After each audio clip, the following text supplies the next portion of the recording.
Hi, everyone. Welcome to this session. It's great to have you here. Hopefully you can hear me fine.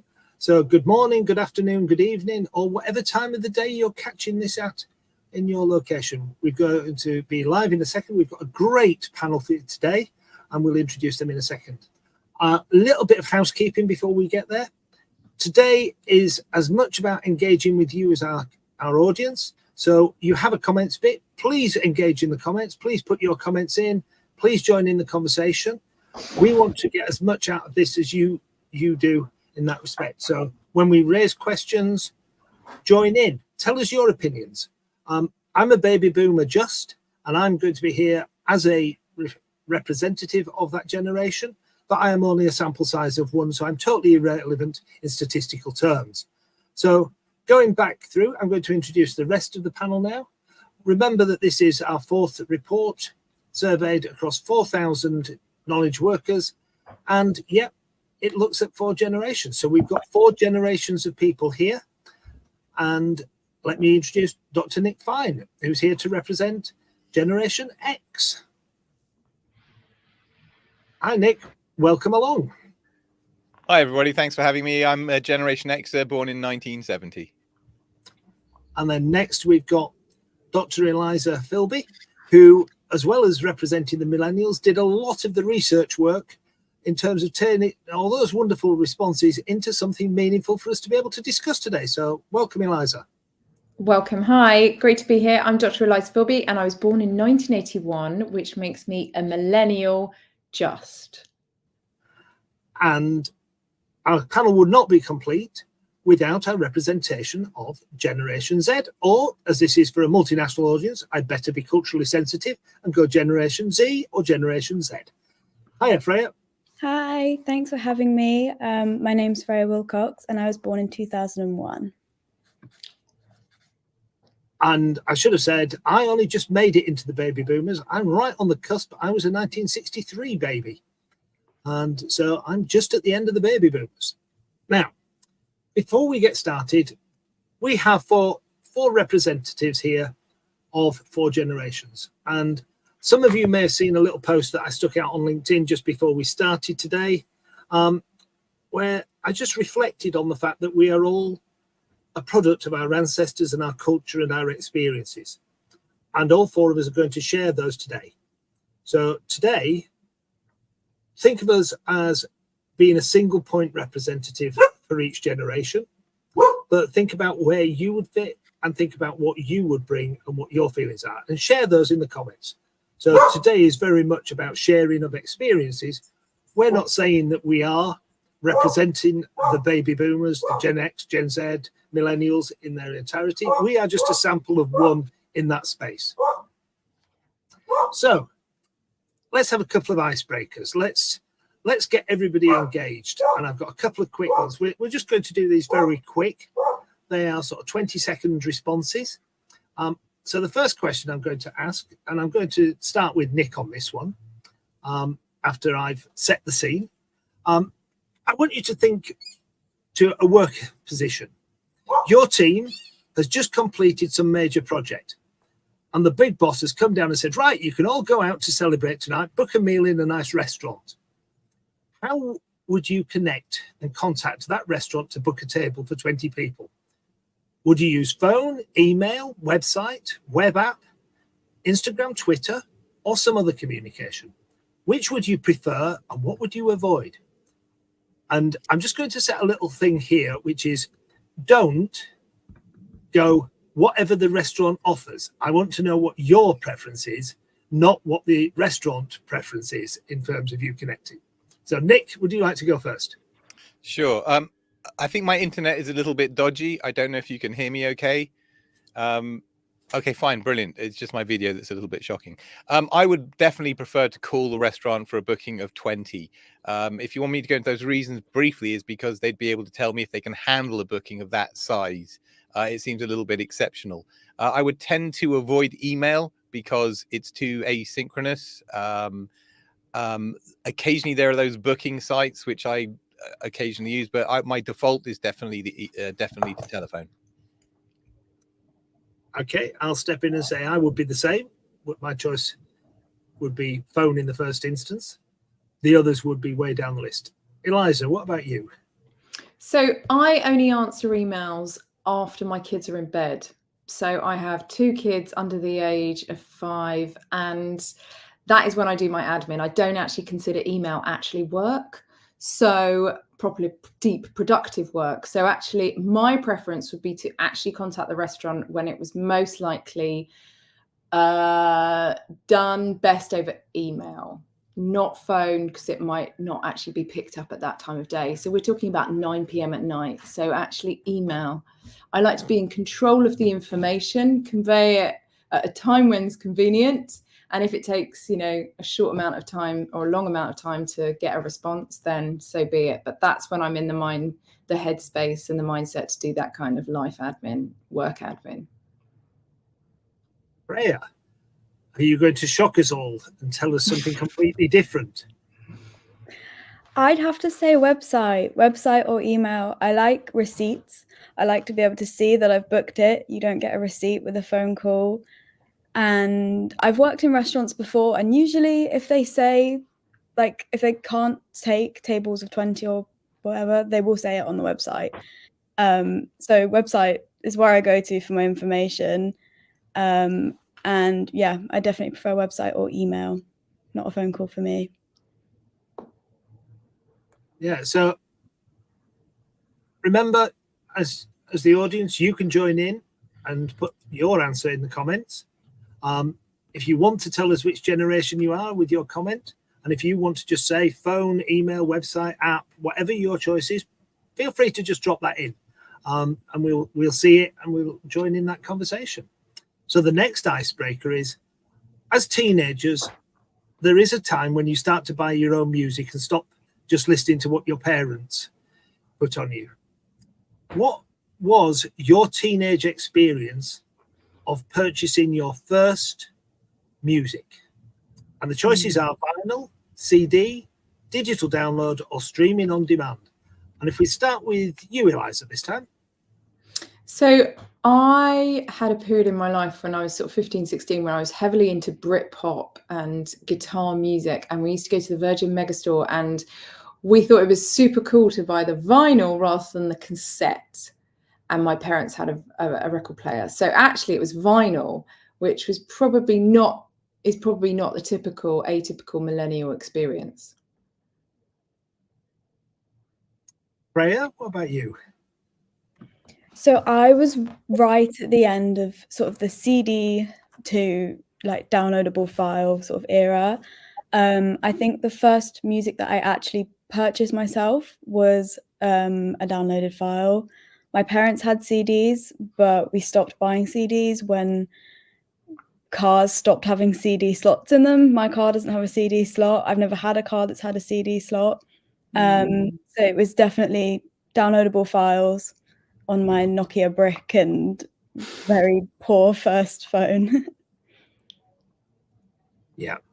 Nick's had to leave us and just reset the challenge of technology. I think he's back. So Nick, are you back with us? And would you like to answer the question about what was your first recollection of buying teenage music?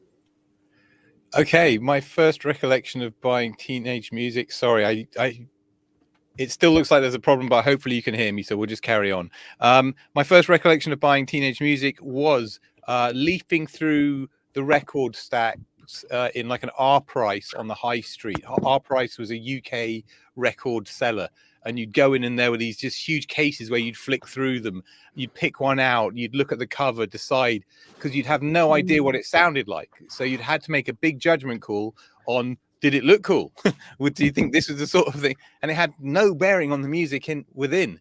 So music discovery for Freya is like, I imagine it's Spotify Discover Weekly, but for us, it was absolutely like Russian roulette with your pocket money. Sometimes you found an absolute gem, and sometimes you found something super weird. Yeah, I'm very much of that. It was very much it was an event. You saved up your pocket money for 2 to 3 weeks, maybe even a month, and you would go to the record store. I will show my age. It was Woolies in my local town. something, an institution that no longer exists and is a result of change. It was definitely Woolies was an interesting place. You would go and you would work your way through the ranks. Anyhow, those were some nice icebreakers. It's great to see the comments coming in as people join in. Really interesting hearing all these people and seeing your comments. And this is where we have shared. Can I just say something I think is different across the generations on music? Is that I do think that Gen X was probably the last generation to define themselves by the bands or genre they liked. And so youth culture was very much synonymous with music tribes you belong to. And I feel like Gen X was the last generation of musos, like those obsessive experts that were tied to a particular genre. About, I think millennials, and correct me if I'm wrong, because we're the sort of generation that could listen to Beyonce and Beethoven one after the other, and that streaming therefore created a fluidity in our interests and our passions and our likes and dislikes with music. And there were other reasons, but Freya concur or not, but like Gen Z aren't defined by their music as much. They're probably more defined by what influencers they follow than what music they subscribe to. And I think that plays out in fashion, that plays out in all sorts of ways. Music doesn't have the same cultural currency and kind of isn't as synonymous, I don't think, with youth culture as it used to be. Discuss. Wow. Freya, what a thing to hit you with. I agree, to be fair, to a point. I think influences and music often come hand in hand at the moment. A lot of your favorite influences go into music at some point. So that kind of lends itself to that sort of culture that Eliza was talking about. But I definitely think people are categorized less by what music they like and judged less for what music they like. It's acceptable to like Taylor Swift and like Jay-Z. It doesn't really matter. Nobody's going to judge you for it. If you don't know who Taylor Swift is, you can look her up afterwards. Thanks. Nick, you had a comment on that? I forgot it now, sorry. Okay. Oh no, it's about group membership for me, and kind of riffing on what Eliza was saying. In my time, or maybe Phil in my time, in order to become a member of a group, to get your personal identity or that to run with a crew, you were a heavy metaler or you're a techno person, or music was very much part of that group membership. I think Freya and the younger generations, they've got all these other tribal memberships and echo chambers and social media stuff to define their identity by, or at least to have a multiple identity by joining multiple groups. Whereas we were tended to be, I'm metal and that's just the way it is. Do you know what I'm saying? It's just, that's the way it felt for my generation. Yeah. I'm not sure if I was mentally scarred, but there was the Bay City Roller fans.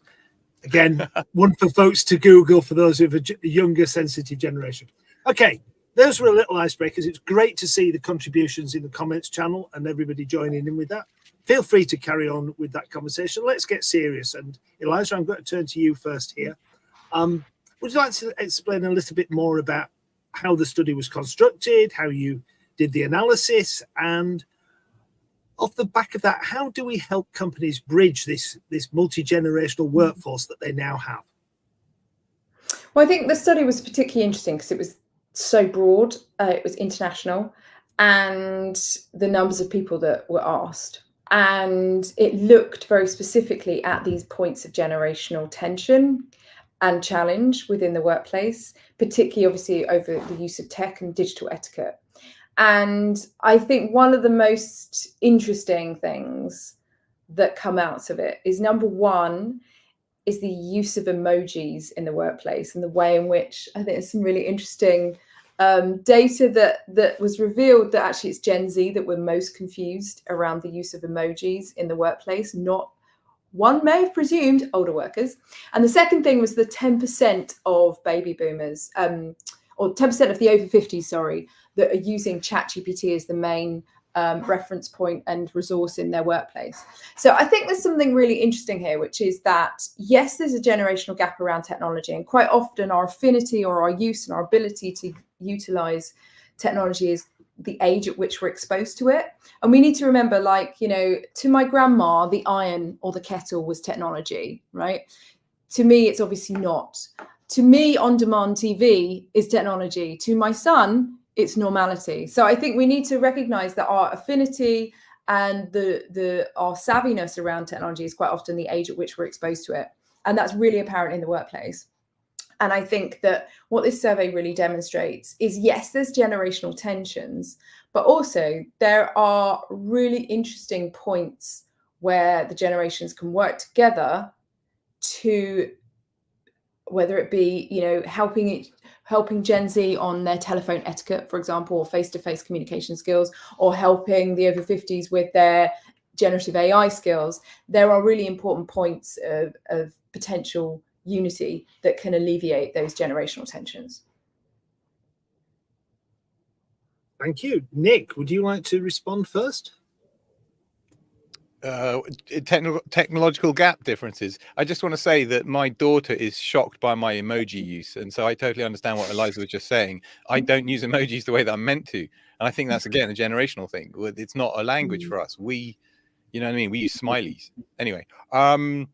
Generational gaps, yeah, absolutely. The speed of response, speed of expected response, just the way that we communicate with other generations seems to be fundamentally different. I still don't understand how to do that, because sometimes everybody expects an instant response, and sometimes there's this ghosting effect where you don't see them again for a while and they turn up 3 weeks later saying, oh, sorry. And that seems to be very much a younger generation thing. Yeah. And Freya, as the most recent joiner, what have you experienced with the digital divide? Well, first off, I work with mostly millennials, so my direct team, there isn't that much of a generational gap, but I would definitely say the use of emojis in other generations other than Gen Z is very different to how we use emojis. The way that we use emojis, we use them sort of to convey tone a lot more. And say someone from work was sending me a thumbs up, I would take that as a cool, that's cool, well done. If my sister sent me a thumbs up, I would go and ask her why she's being so passive aggressive. So it really does change with what generation you're in, and it is a learning gap. You definitely have to learn the different meanings of different emojis and how they can be conveyed, for sure. So Freya, just a quick one. If you say work and home would have a different context and a different meaning for you, what about within the home generations? What would you do if your parents sent you a message with a thumbs up, or your grandparents sent you a message with a thumbs up? How would you respond to that? What would you take that to mean? I will put my hand up and say, sorry, go on. No, it's fine. My mum is great with emojis and social media. My mum's, I Googled it actually before this, she's a baby boomer just. And she is honestly the most capable person I've ever seen with technology. She's honestly better than me sometimes. It's incredible. Wow.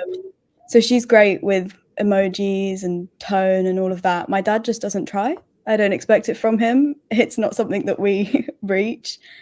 And my grandma, the only way that we have contact is through the phone, because the only reason she has an iPad is so she can look up recipes. So you live and you learn. Yeah. These are all great things. I must admit, I struggle personally with the adaptivist cool emoji mode on some of our chat channels, where somebody puts a comment up and underneath it there is then 20 different emojis expressing emotions. And I look at some of the emojis and I go, I can see a picture and it's cool as a picture, but I have no understanding of what the person was trying to convey by putting that emoji against that comment. And I think this is something where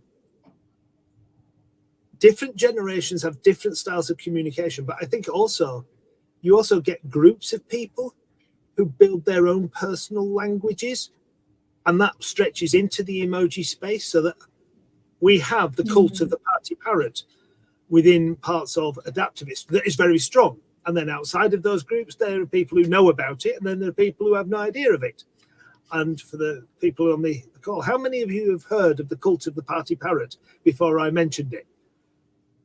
Stick it into the comments. Tell us whether you are a fan of the cult of the party parrot, or whether that's yet another shock in that What respect. is the cult? You've got to inform me. I have no idea what you're talking about, Phil. You've lost me completely. I would have It's like to. the Dead Parrot sketch from Monty Python. No, it is. There's a generational reference for you. Yeah. I get the Dead Parrot one. The cult of the party parrot, I struggle with. Maybe somebody can enlighten us in the comments. But the cult of the party parrot, we'll find the link and I'll drop it into the comments shortly. Yeah, definitely weird. There's party wizards as well, you know. Oh yeah, I know. Yeah. It just gets more and more complicated. I think this is a rabbit hole we could go down quite a way. No, it's actually, I think, a really important point that does link back to the survey, which is that different sectors and obviously different businesses have their own language, have their own, imagery, emojis, whatever. And I think, I used to be, a full-time academic working in university. There was a certain language that we used. We often like to use the word discourse to describe everything. Anyone outside of academia, you use the word discourse, they're like, eh? And it's the same thing. And I do think there is a point at which I work in lots of different sectors with lots of different generations, obviously. And we as a society like to generate our own language. And I think the point Freya made about Gen Z using more of to display tone as much as like a sort of like a fact, as it were, I think is really, really important, because it's almost like a slightly sardonic, sarcastic tone. Whereas millennials, I think, like LOL, a sort of slight innocent enthusiasm that I think Gen Z like to mock us for on TikTok. Yeah. Do you know what? Because they just have no clue. Sorry, go on. I'm as a Gen X and as a computer nerd or geek Gen X, we had the smileys, the colon with a bracket, and there were a few different variants, the colon with a P for sticking your tongue out, and that's where emojis effectively came from. And I think if I'm guessing, I think that's the millennial hangover, because they're all still a bit in that kind of wide-eyed cool, whereas Gen Z totally evolved it, right, and took that non-verbal language stuff, that tonality, and just took it to the next level. Just want to say, whilst I've got the mic, talking to my daughter verbally requires a whole different language. I need a Babel fish to understand the peak. Peak means bad. There's a lot of things that I've had to learn. She comes home and she just talks to me about her day, and every third word is new language, is Gen Z language. How old is she? 15 going on 21. Yeah. So she's very much on the cusp of being Gen Alpha. She's not even Gen Z. It'd be questionable whether Freya could have a conversation with her. Freya, I don't want to speak for you on that. Well, my brother's 16, so I like to think I'm pretty clued in, because I'm the oldest of 4 siblings. So we could have a conversation. You're down with the kids. You're down with the kids.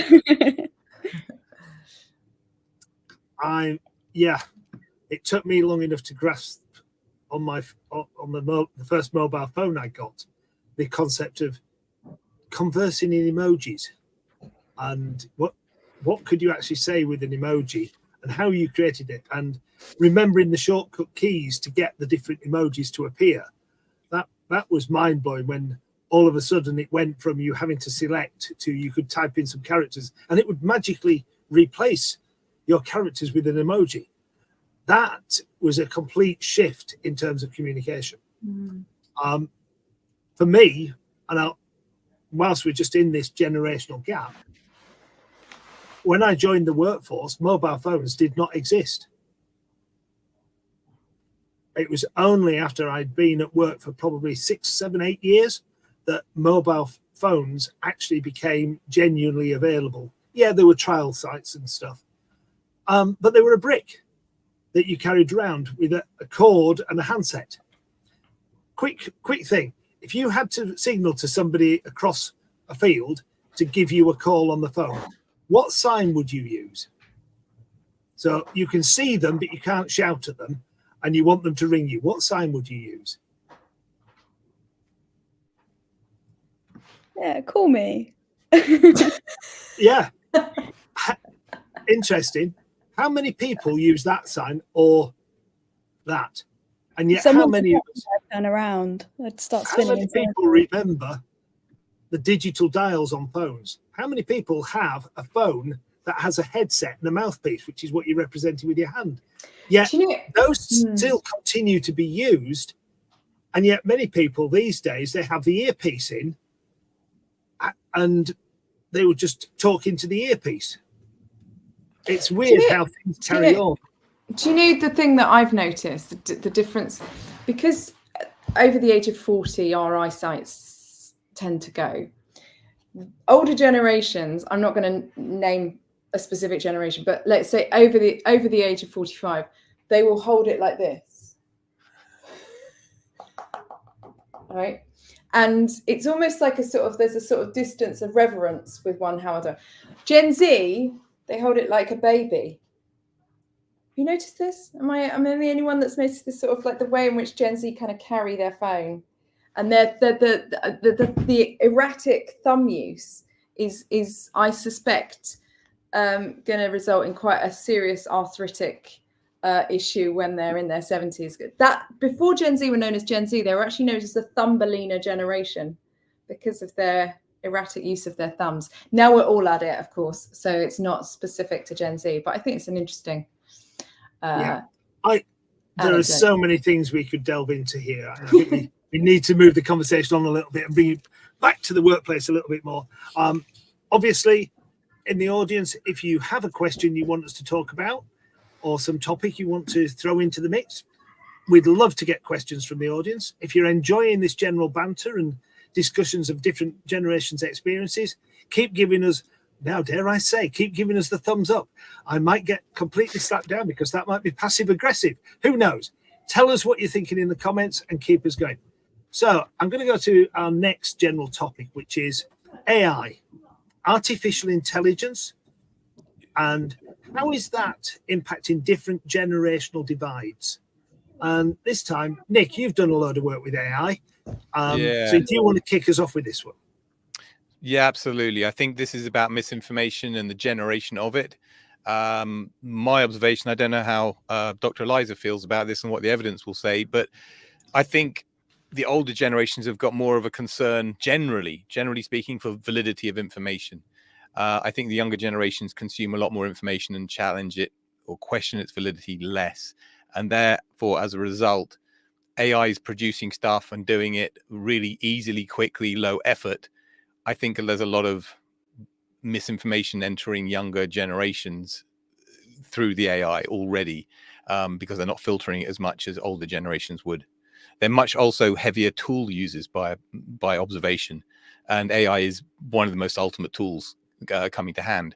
So whereas we were very much, and our grandparents or the elder generations above us were very skills based, master craftsman, apprentice models, now it's all about buying a tool, and the experience is all in the tool, outsourcing the knowledge, so outsourcing the experience. So I think that's the really great big threat for AI, and that's a really big generational difference, is making sure that younger generations are using AI and the output from AI most appropriately.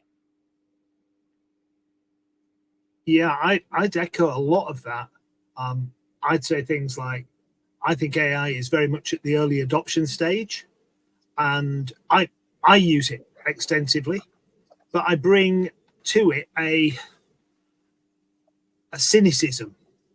And I'm not sure where I get my cynicism from, whether it's just me or whether it's just an experience thing, a maturity thing, or just the way I am. I look at AI and I find myself looking for the backstory of what has it told me that's wrong? How is it hallucinated? Where did it get this information from? Is it a good source of information? So not just taking what it tells me at face value, but actually going and digging deeper into it. Do younger generations just accept what AI tells them? Are they accepting of the computer system? The computer says no, so therefore no is the answer. I don't know. I know that I'm cynical of AI.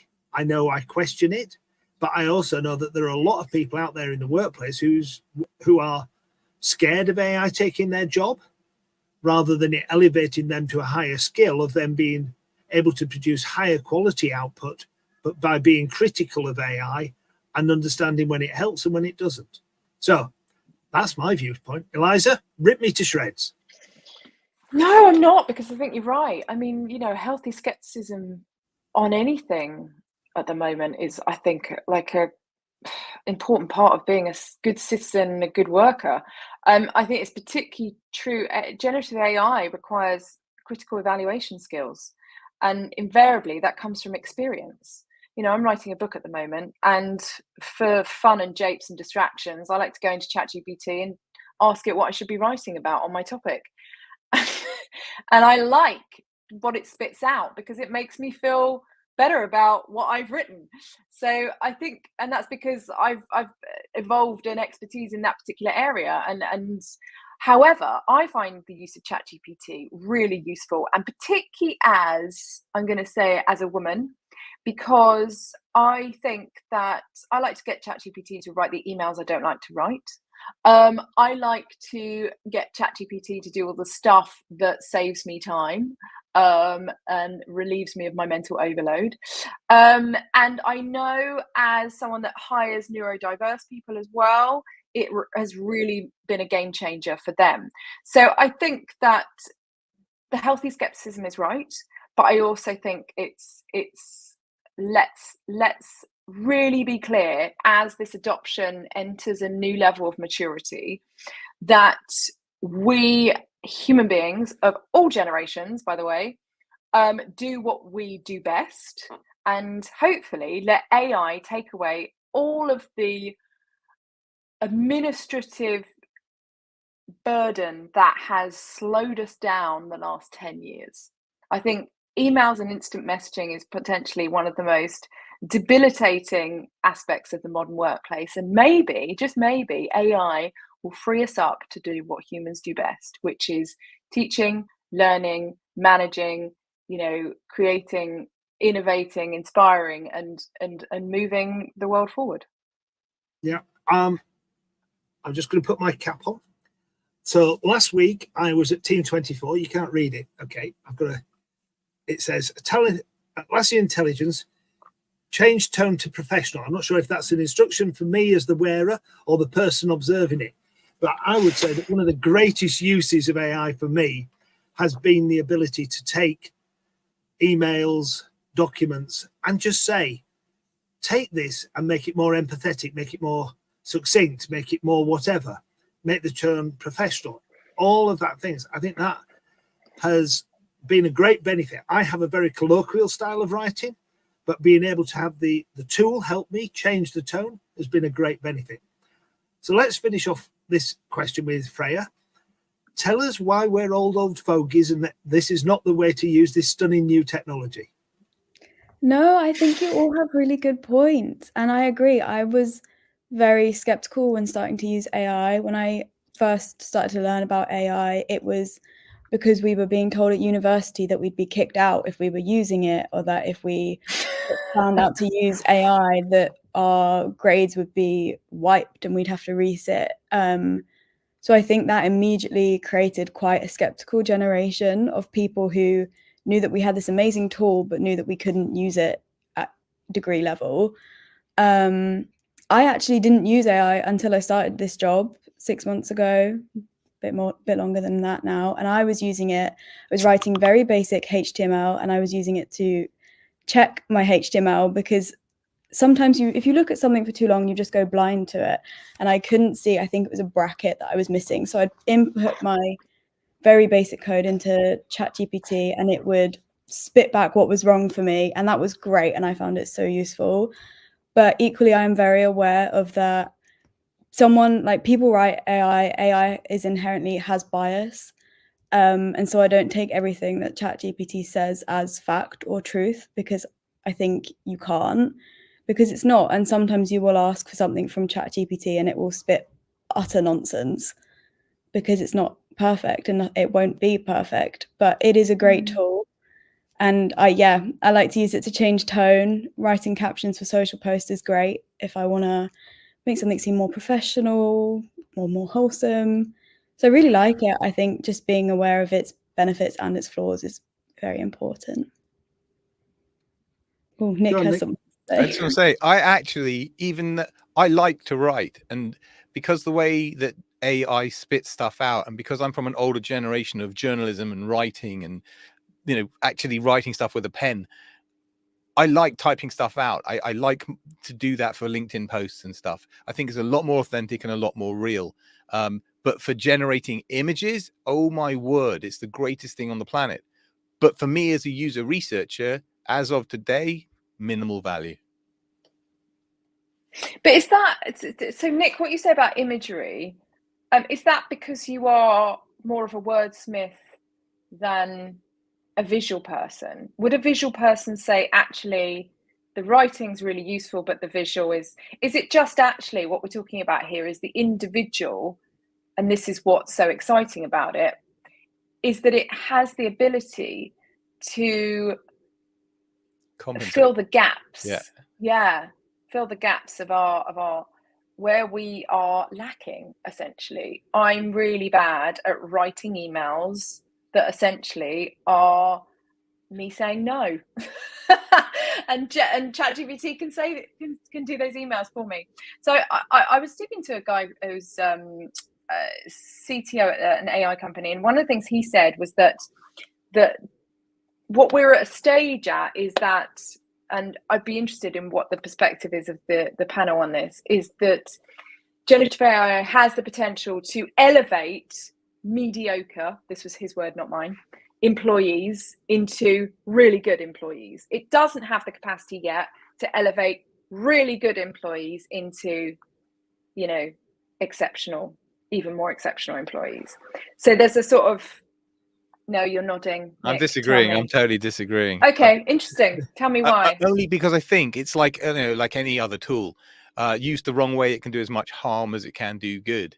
And I'm not sure that there's enough awareness of the threats and the risk profile that AI brings on many levels.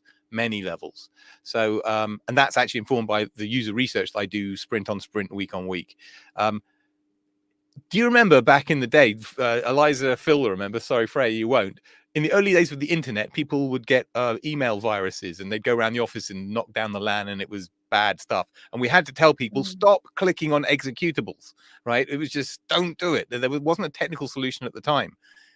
There's a level of that education of responsible AI usage that needs to be embedded in society, I think. And then, absolutely, Eliza, I totally agree with you. At that point, it can elevate, compensate, fill in lots of gaps. But right now, I've seen so much harm done by AI. I've nearly fallen down some rabbit holes myself by trusting the AI too much in my analytics, not double checking. It was only my guilt and professional brain that made me do it, and caught some massive omissions. Massive. Oh, really? So what like? So when I'm doing research transcript analysis, it will either hallucinate stuff that wasn't there, it'll put quotes in that weren't there, or it will completely miss topics that have been discussed. But what it says and reports on looks and sounds amazing and thorough. It's insidious, and it's very, very compelling. It's only because I'm scientifically trained like you. I've got this needle for validity. And if we're the first researchers, or I'm the first researcher testing this as a methodology, I have to kick the tires hard. Yeah. Sorry, I'm going to throw a curveball in here. Part of my work has been looking for lessons learned from the post office scandal here in the UK. And one of the bits that's come out of that is exactly the challenge that you've just described, of where people many years ago, before AI, had to present the case. And what they did was they went through the evidence and they produced a version of summary of that evidence. And often that evidence was lacking. It didn't take into account everything that was in the evidence. People went in with a viewpoint and they picked out the parts that reinforced their viewpoint. So I would say that what you've just described in the artificial intelligence is actually a reflection of a tool that is modeled on the human way of working, in which it learned by looking at what humans had done in terms of taking a body of knowledge and summarizing it and what that had produced, and it learns in that way. And so I would say that actually what we have are some tools that have learned the bad habits of the humans who trained them. And that's something we should say. On the other hand, I would say for me, AI has been an absolute liberator in the quality of imagery that I can put on my LinkedIn posts. So I've been able to go from boring bits of clip art and boring bits of photos and things that I've got into, hey, I can describe the concept, the thought that I want to illustrate for my LinkedIn post, and have it have AI generate a set of images for me to choose the closest one to what my thought process was, and use that to illustrate. I am by no means a good illustrator. That has been a liberating tool for me. Sorry, Eliza, go for it. Well, no, I think that's the liberating tool. I think it's a really good phrase. I was just wondering then, the inevitable end point of that is that social media just becomes predominantly AI generated, and speaks to Nick's concern, and maybe Freya would be interested in your thoughts about this, is that social media becomes basically AI talking to AI. And then maybe we can all become a bit more human. And speaking of which, my children are shouting out the window, so I'm just going to close the window. I think one of the things that we saw back in the day was banner blindness, right? People were putting those bloody banners everywhere, and people just ignored them, and cognitively we generalized them. We don't see banners. Eliza, I'm talking about banner blindness. I think we're going to see a level of AI blindness coming in, because people are just going to there's so much stimulation in the modern world, and Gen Zs and alphas require so much more stimulation and dopamine than we ever did, that it's becoming a big thing. It's becoming a massive problem. I don't know how we're going to handle this. Freya, do you feel? Oh, sorry, go on. No, I was just going to ask what Freya thought of. Yeah. As AI on social media, I think I'm potentially a little blind to it already. I think people have been using things like Facetune and FaceApp to change how they look for so long that AI is just an enhanced level of that to that extent. And I don't know if anyone's seen, but the Dove has vowed to never use AI to change a woman's appearance and how she's come across, which is great, but also they can't guarantee that, because if they do a campaign where people send in their own images of themselves, they can't guarantee that they are not AI altered, and no one's used Facetune and FaceApp. And you can do really subtle changes without people knowing and noticing. I do think AI is great. I had the freakiest thing the other day, completely change it from social media, but I went to Edinburgh recently, and I went to a souvenir shop, as you do, and in the window, all the images of Edinburgh were AI generated. And that is my first real, like, seeing it in person experience with AI in a shop, and that blew my mind completely. I'll just pull one of the comments in from our audience. So Nicholas Brown has commented that the AI generated art trend is already causing ad blindness as I scroll through my feeds. I hadn't realized I was having such a bad impact, Nicholas. But that's a really great way in that respect. We've got a couple of other topics. If you've got any comments, and I love David C's comment about AI generated songs and where that could be taken, I'd love to dive deeper into that and discuss it further. But great comment in there. Join in the conversation on the comments and jump it in. So let's move on to our next topic before we go too far down this rabbit hole of AI generated content. we've got workers, and 82% of the workers on the survey said that they opposed doing generational stereotypes. And we've tried to be clear that we are one person of a generation, not representing that generation in that respect. So how do you foster a culture that focuses on individual strengths rather than locking into generational labels and saying, you are a Gen Z, therefore you're this, you're a baby boomer, you're that? How do we focus on those individual strengths? Freya, let's give you the chance to start us off on this one.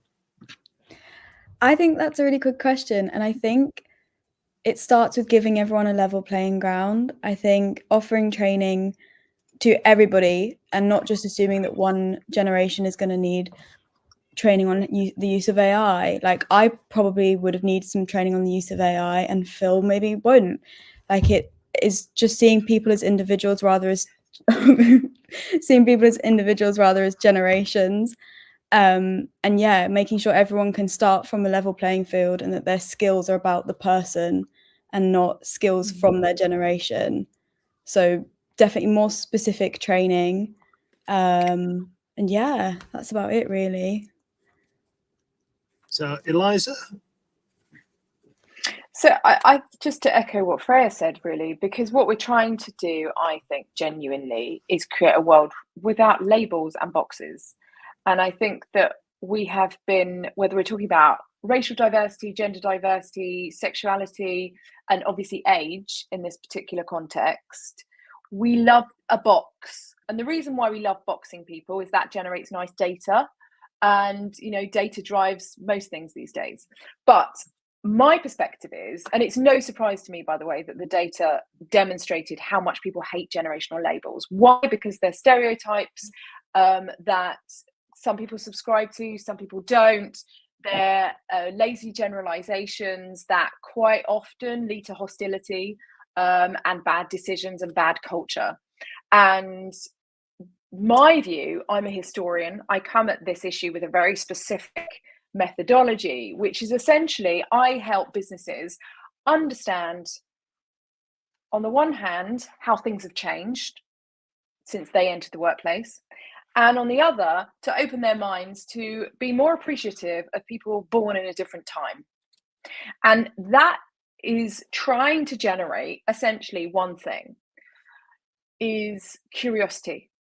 And if you come at your colleagues with a deeper willingness to learn about their particular context, their particular skills, their particular needs, their particular preference for communication, their vision of retirement, their understanding of family, their understanding of social media, you know, whatever it is, which is partly shaped by time, but also shaped by race, gender, culture, you know, geography, economics, education, the lot, then you're essentially actually not boxing people, but actually individualizing them.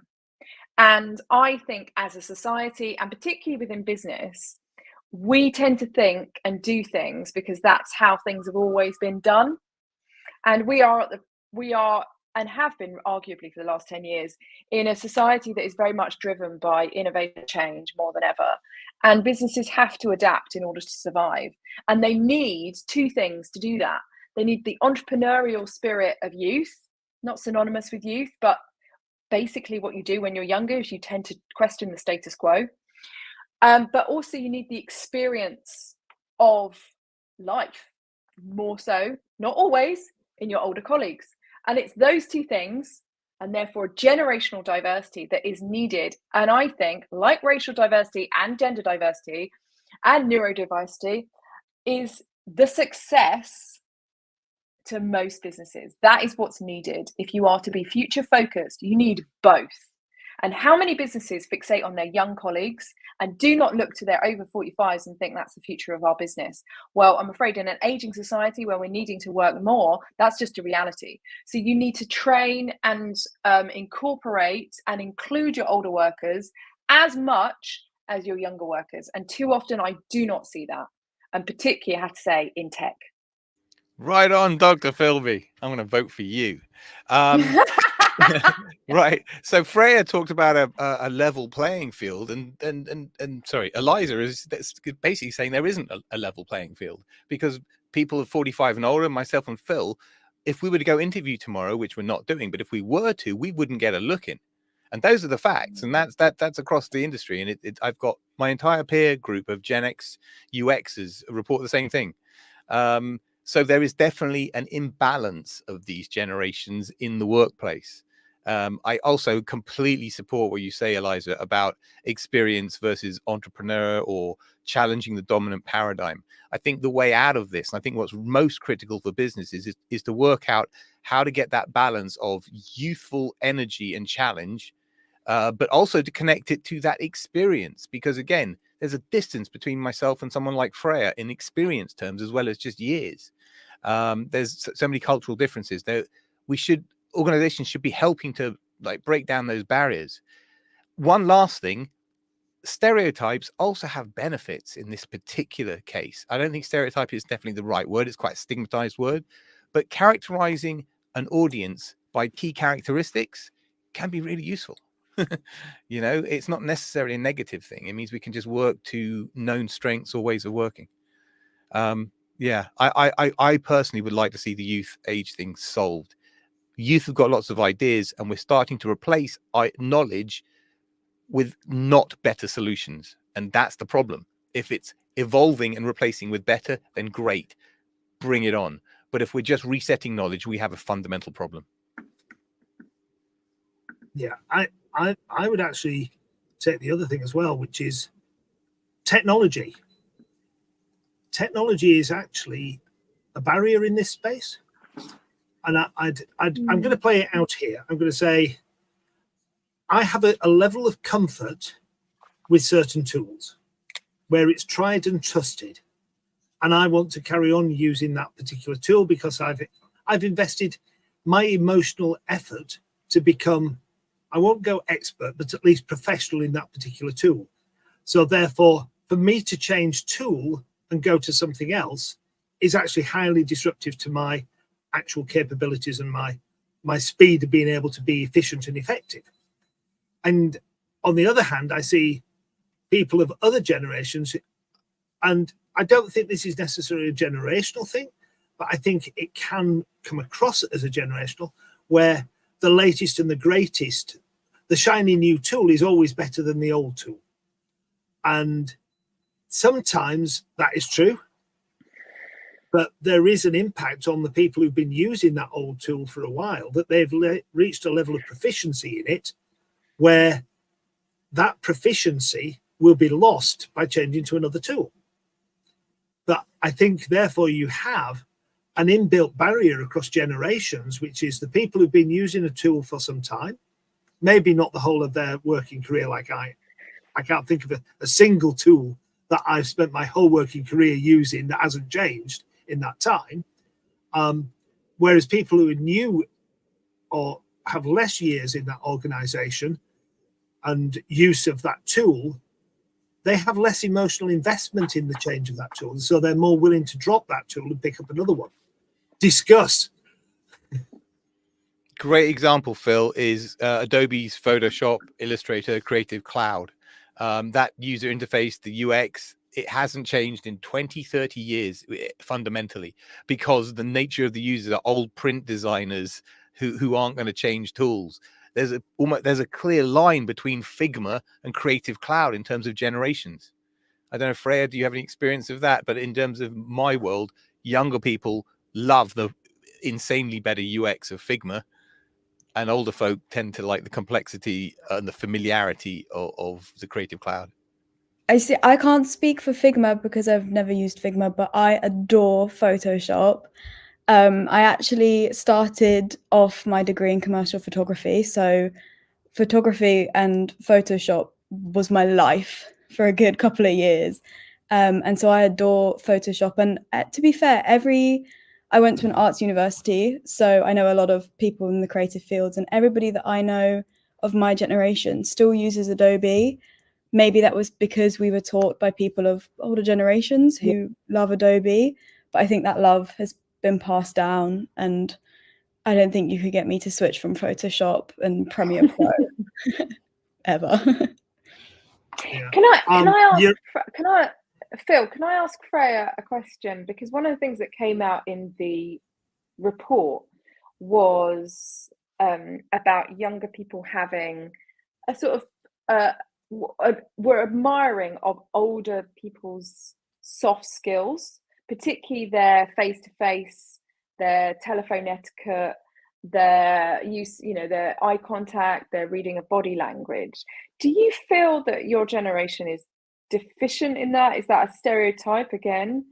Or do you think that even merits I think a bit of attention? both. I think we are potentially a bit deficient at it, but I don't necessarily think it's our fault. I think obviously everybody went through COVID.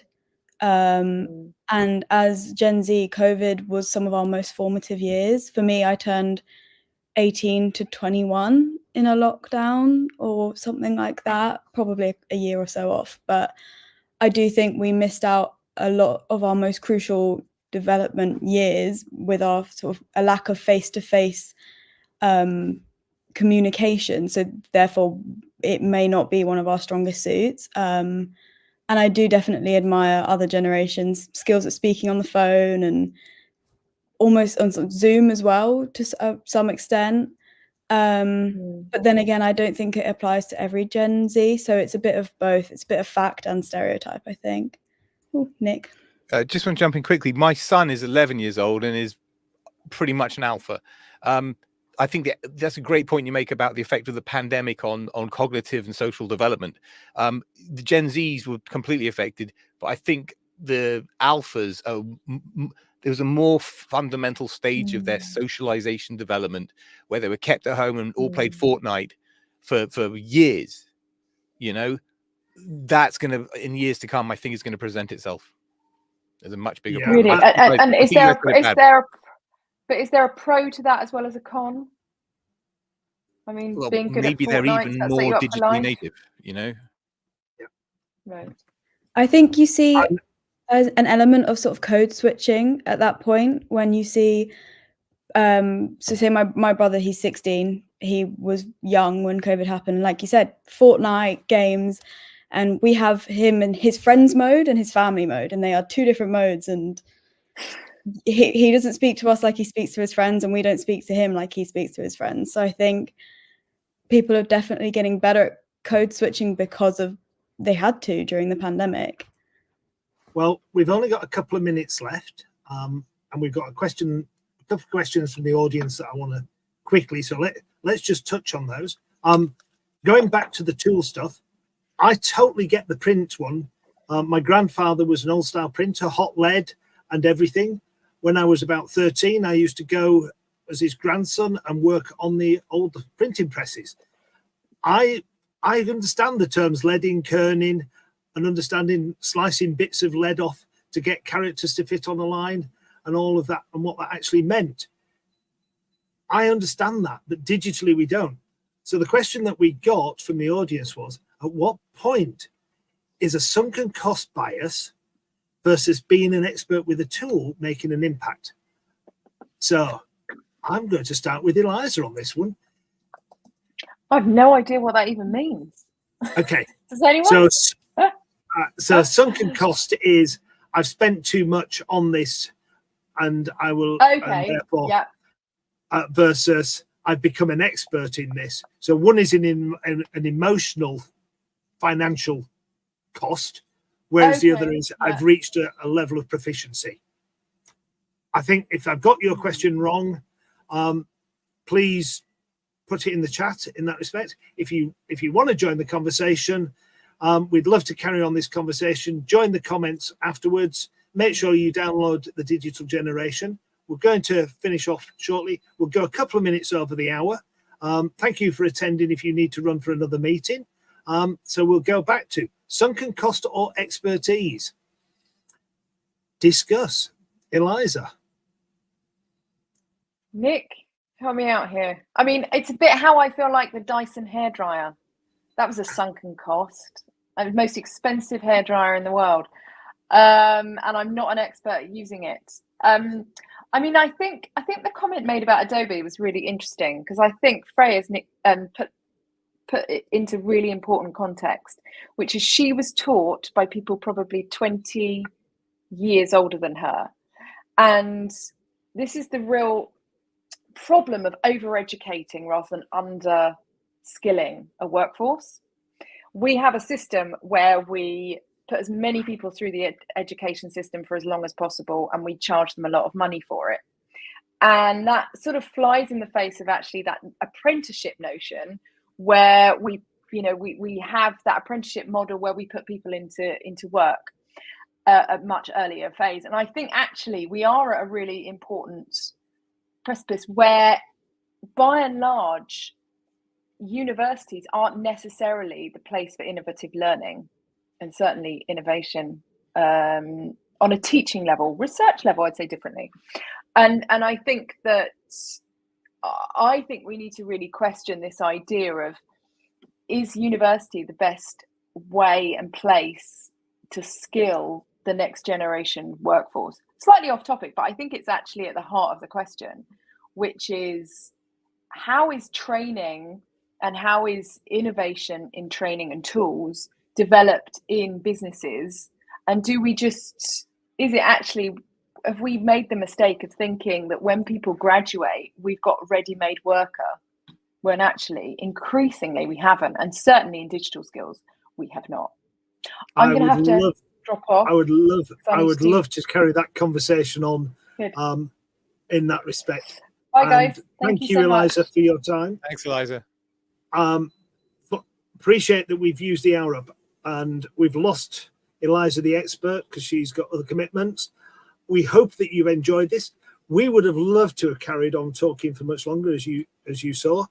I had so many topics that I would have loved to have brought forward. If you want us to do another expert hour like this, message us, put comments on our LinkedIn post, tell us that you enjoyed this session, tell us you didn't enjoy this session, and tell us how we can do it better. What would you have liked us to discuss? What comments did we make? Hopefully you've taken stuff away. It's brought an insight. It's brought an understanding and appreciation of how different generations just view the world of work. The conversation doesn't stop here. Inform yourselves by downloading the actual report, looking at what that says. And thank you very much for attending. We know we've got a couple of minutes over, but we didn't. So I'm going to ask both Nick and Freya to do a 30-second. Generation Alpha is following us. What advice would you give them? Nick, 30 seconds, go. Critical thinking, scientific method, science literacy, sorting the signal from the noise. I'm teaching my children to do this right now. So this is a very real question.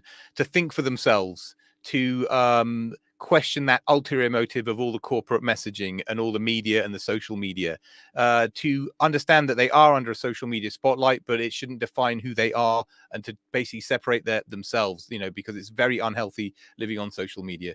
So in summary, really all about the validity of information, and to be careful what you consume informationally, because you wouldn't eat a piece of garbage off the floor, but yet we do that off the internet all day. Thank you, Nick. And Freya. Well, first off, I agree with Nick, but also consider your digital footprint. Everything you put online is there forever. If you wouldn't put it at the end of your driveway for everyone to see, don't put it online. And if you're going to go to university, do an internship at the same time, or do an internship in the summer, or work through the summer. When you graduate, businesses will want you to have 1 to 2 years experience, which isn't possible unless you go to university as a mature student, or you intern for 2 years after. You can fast track that by interning during your time at university, or take a gap year and intern, and it will really boost you up to that career level that people want you to be when you come out of university. Thank you. And I'll throw my 30-second one in. Timekeeping is important. Understand how long 30 seconds is. Little comment there. Change is the ever constant. Embrace change. Understand what change is, and make sure that as you embrace change, you realize what the benefits are that it is bringing to you. Don't think that where you start your career will be where you'll end your career, and the tools that you use along the way will change, and so will your relationship with them. Above all, be open-minded and learn from everybody, not just the people older than you, but the people younger than you as well. So on that note, thank you Nick. Thank you, Freya. Thank you for the absent Eliza. We hope that you found this session informative, thought-provoking, and all of that. We've really loved seeing the comments in the chat as we've been going along. They give us a lot of support. There's a little QR code up on the top right of my screen. Use that to download the link. Yeah, we're all mirrored and what have you. Thank you very much for attending. Let us know if you want us to run a further follow-up, and let us know what questions you'd like us to discuss. So thank you very much and goodbye.